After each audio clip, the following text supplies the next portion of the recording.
This is the second topic, homeostasis.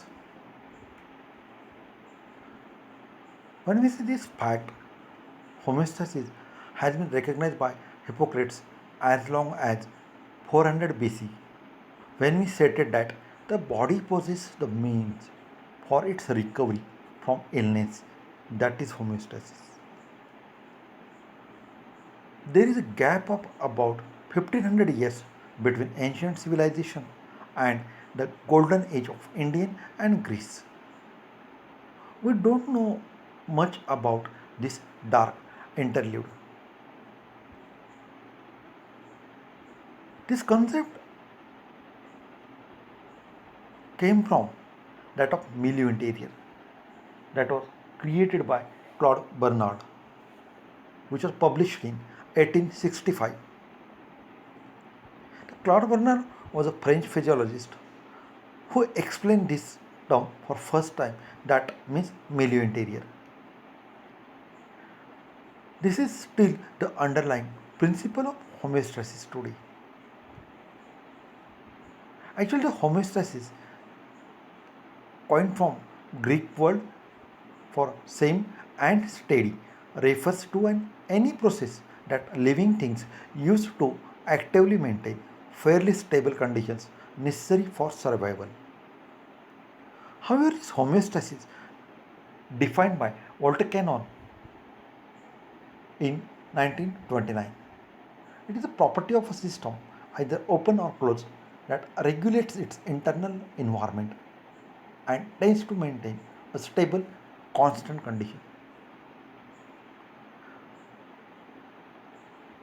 Multiple dynamic equilibrium, adjustment, and regulation mechanisms make homeostasis possible. An advantage of homeostasis or homeostatic regulation is that it allows an organism to function effectively in a broad range of environmental conditions. For example, snakes may eat only once a week, is that they use as much less energy to maintain homeostasis.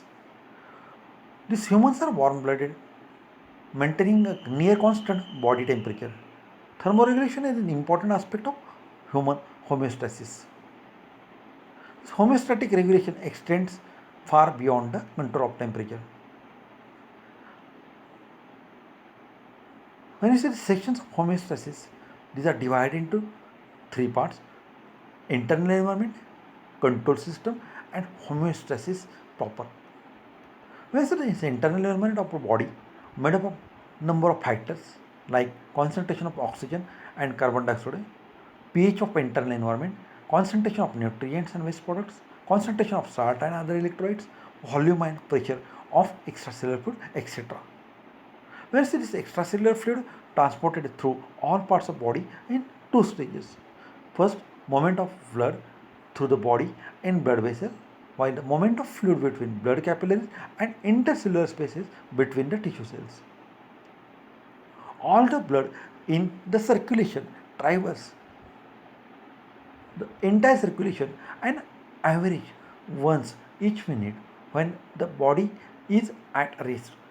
Thus, the extracellular fluid everywhere in the body is continuously being mixed and thereby maintaining almost complete homogeneity of extracellular fluid.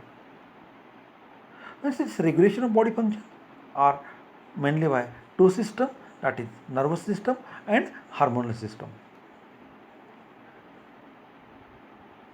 While the removal of metabolic waste occurs via two, that is the respiratory system and excretory system.